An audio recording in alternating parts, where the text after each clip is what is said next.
চশমা museum, a house of world class, জলট্যাক মোড়, বহরমপুর মডার্ন হোটেলের সামনে। বহরমপুর পৌর বোর্ড ভাঙার চক্রান্ত করছে কংগ্রেস। এই অভিযোগকে সামনে রেখে সাংবাদিক বৈঠক করলেন বহরমপুর পৌরসভার চেয়ারম্যান নারুগোপাল মুখার্জি। সাংবাদিক বৈঠক থেকে তিনি জানান, কাউন্সিলরদের ভয় দেখানোর চেষ্টা করা হচ্ছে কংগ্রেসের পক্ষ থেকে, তারা যেন কংগ্রেসে যোগদান করে। এই ঘটনায় মহিলা কাউন্সিলররা নিরাপত্তায় ভুগছেন বলে জানালেন চেয়ারম্যান। আপনার অপূর্বকে করেছে, গোপাকে করেছে, উমাকে করেছে, 3 নম্বর কাউন্সিলর কাকুলিকে করেছে, মোট 6 জনকে করেছে এরকম, এবং মিথ্যা কথা রেকর্ডিং শোনালাম, এগুলো করছে। কী দরকার? যদি এত দুর্নীতিগ্রস্ত বোর্ড হয়, আমার কাছে অধীরবাবুর কাছে একটা প্রশ্ন, বা তাকে যারা পরিচালনা করছেন তার পরিবারের লোকজন, তো পৌরসভা তো দুর্নীতিগ্রস্ত আপনাদের চোখে 4 বছরে প্রচুর দুর্নীতি করে আপনার নষ্ট করে দিয়েছে। তো এই দুর্নীতিগ্রস্ত পৌরসভাকে, তাদের কাউন্সিলরও তাহলে দুর্নীতির সঙ্গে জড়িয়ে আছে, তাহলে সেই পৌরসভার কাউন্সিলরদেরকে আপনার নেওয়ার জন্য এত আগ্রহ কেন? তাহলে দুর্নীতিগ্রস্ত পৌরসভার দিকে মিডিয়াতে বলছেন, এদিকে হচ্ছে আপনি তাদেরকে ডাকছেন, তার মানে আঙুর ফল টক, মানে আপনার দিকে সমর্থনটা যাচ্ছে না আমাদের, সেই জন্য আপনি দুরকম ক্যাসেট বাজাচ্ছেন। এই ক্যাসেটটা ধরা পড়ে গেছে। আপনি সামনে বলবেন তৃণমূল বা বহরমপুর মিউনিসিপ্যালিটি চোর, আবার তাদের কাউন্সিলরদেরকে আপনি কাছে নেওয়ার চেষ্টা করবেন, তাহলে উদ্দেশ্যটা কী? মানে প্রথম কথা, একটা জায়গায় যে আপনার ক্ষমতা দরকার, সেই ক্ষমতাটা বারবার মানুষ আপনাকে রিজেক্ট করছে, আপনাকে ভোট দিচ্ছে না, আপনাকে জেতাচ্ছে না, তার জন্য তো আমরা দায়ী নই। তো আবার সামনে মিউনিসিপ্যালিটি ভোট আছে, সামনে ফিরে আসার জন্য চেষ্টা করুন, আবার ভোটে দাঁড়ান আপনি একটা জায়গায়, মিউনিসিপ্যালিটির চেয়ারম্যান হন, সেটা আপনার পলিটিক্যাল অ্যালিবাই, তার সঙ্গে তো আমাদের সম্পর্ক নেই। আমাদের স্ট্যান্ডটা ক্লিয়ার করে দিয়েছি, আমরা আগামী সময় ভোটেও দাঁড়াবো না, আগামী সময় আমরা কাউন্সিলর বা চেয়ারম্যান হওয়ার আমাদের কোনো স্বপ্ন নাই, আমরা বিজেপিতেও যোগদান করছি না। আমরা যে কদিন, যতক্ষণ গভর্নমেন্ট না ভাঙছে বোর্ডটা, যতক্ষণ পর্যন্ত গভর্নমেন্ট আমাদেরকে না ছেড়ে দিলে, পালিয়ে গেলে বলবে কি যে দায়িত্ব, মন্ত্রী তো বলেই দিয়েছে না পরিষেবা দিতে হবে, তা আমরা তো গভর্নমেন্টের ইনস্ট্রাকশনেই চলছি, যেদিন গভর্নমেন্ট ভেঙে দেবে, ততক্ষণ পর্যন্ত আমাদের এতগুলো ক্যাজুয়াল কর্মীদের মাইনা দেওয়ার দায়িত্ব আছে, মানুষের পরিষেবাগুলো আছে, সেগুলো আমরা ক্যাটা করে যাচ্ছি। তার জন্য তো আমরা কোনো জায়গায় রাজনৈতিক ফুটেজ চাইছি না, কোনো জায়গায় আমরা পপুলারিটি চাইছি না, আমরা মানুষের দ্বারা আমাদের রিজেক্টেড হয়েছি, অধীরবাবু রিজেক্টেড হয়েছে, আমার মতো ওনারও মনে হয় আপাতত থেমে থাকা উচিত। রাজনীতি এখন করার সময় নয়, এখন ডেভেলপমেন্টের স্বার্থে গভর্নমেন্টকে সমর্থন করা উচিত, এখন রাজনীতি করার সময় নয়, 1 বছর অন্তত আমাদের সবারই দেখা উচিত। আরে অভিযোগ থাকলে তো ধরা পড়বে, অভিযোগ তো করেছে, আরে ওটা বলো, ও কোন কিসে অ্যাডজাস্ট আছে? প্রথম কথা তো ডাকছে কেন? বিধায়ক তো কোনোদিন বলেছে যে বিজেপিতে জয়েন করো? বিধায়ক কি কোনোদিন বলেছে যে আমাদের কোনো কমিশনারকে বিজেপি কোনোদিন বলেছে জয়েন করে? তাহলে অ্যাডজাস্টের ব্যাপারটা আসছে কেন? আপনাদের রেকর্ডটা তো শোনালাম, কারা ডাকছে? তাহলে এতই দুর্নীতি আবার ডাকছে কেন? তার মানে হচ্ছে দুর্নীতিটা করতে চায় কে? উনিই করতে চায়, কংগ্রেসের লোকরাই করতে, কারণ কংগ্রেসের লোকরা দুর্নীতি করতে তো অভ্যস্ত এই জেলায়। বহরমপুর মিউনিসিপ্যালিটিতে তো ওনারা একটা মাস্টার দুর্নীতি করার, তো সেগুলো সব মানে করার জন্য নতুন করে আবার আমাদের সমর্থন চাইছে। এবং এখানে কাঞ্চন মৈত্র বা ব্যাপার না, কাঞ্চন মৈত্র দল আমি করি না, কাঞ্চন মৈত্র নিজে বহরমপুরের শুধু মিউনিসিপ্যালিটি না, পিডব্লিউডিকে নিয়ে, ইরিগেশনকে নিয়ে, আপনার মিউনিসিপ্যালিটিকে নিয়ে, সব কিছু নিয়ে তিনি সার্বিক ডেভেলপমেন্টটা করছেন। সেখানে আমাদের কি করা উচিত? একজন নাগরিক হিসাবে, একটা সবার চেয়ারম্যান হিসাবে কি করা উচিত?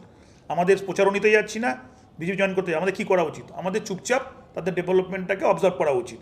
যেটুকু ভালো হবে ভালো বলবো, যেটুকু খারাপ হবে সেটুকু সমালোচনা করব। তো এখনও সমালোচনা করার সময় তো আসেনি, তাহলে এই জায়গা থেকে অ্যাডজাস্টমেন্টের জায়গা কোথা থেকে আসছে? আর যদি প্রপার দুর্নীতির অভিযোগ থাকে, অধীর চৌধুরী তো পিএসসি কমিটির চেয়ারম্যান ছিলেন, বিজেপি নেতাদের সঙ্গে তো যেভাবে সেটিং করে বাংলোটা রাখছেন, যেভাবে সেটিং করে সিকিউরিটি রেখে দিচ্ছেন এমএলএ এমপি না হয়ে, তাহলে সেভাবে সেটিং করে কমপ্লেন জমা দিক, অসুবিধা কোন জায়গায়? এত কিছু রাখতে পারছেন, সামান্য একটা মিউনিসিপ্যালিটি দুর্নীতির জন্য তিনি ইনভেস্টিগেশন করাতে পারছেন না?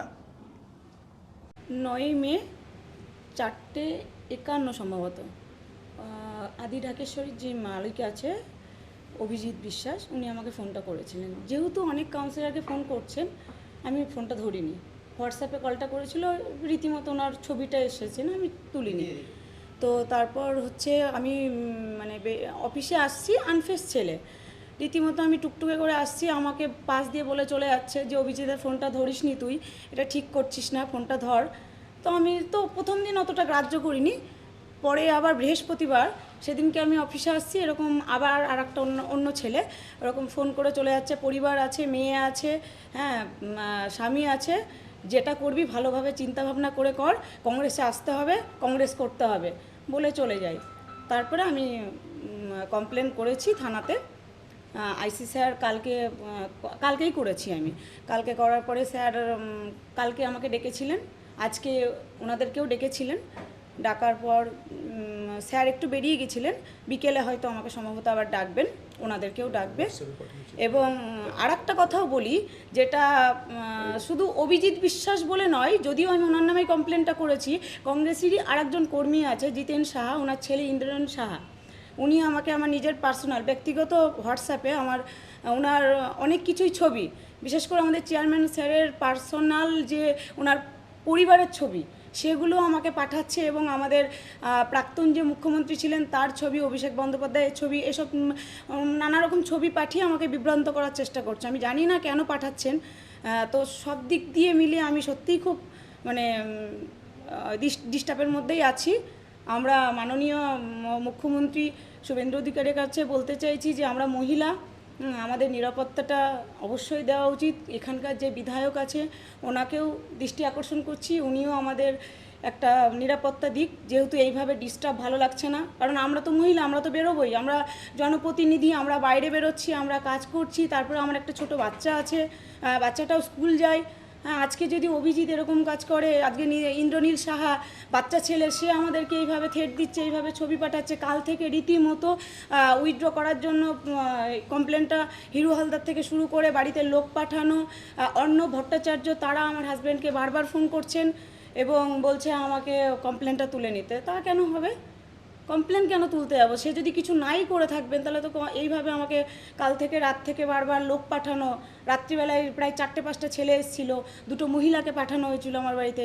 হিরু হালদার নিজে ফোন করেছে আমাকে, অর্ণব ভট্টাচার্য আমাকে ফোন করছে, আমার হাজব্যান্ডকে ফোন করছে কমপ্লেনটা তোলার জন্য।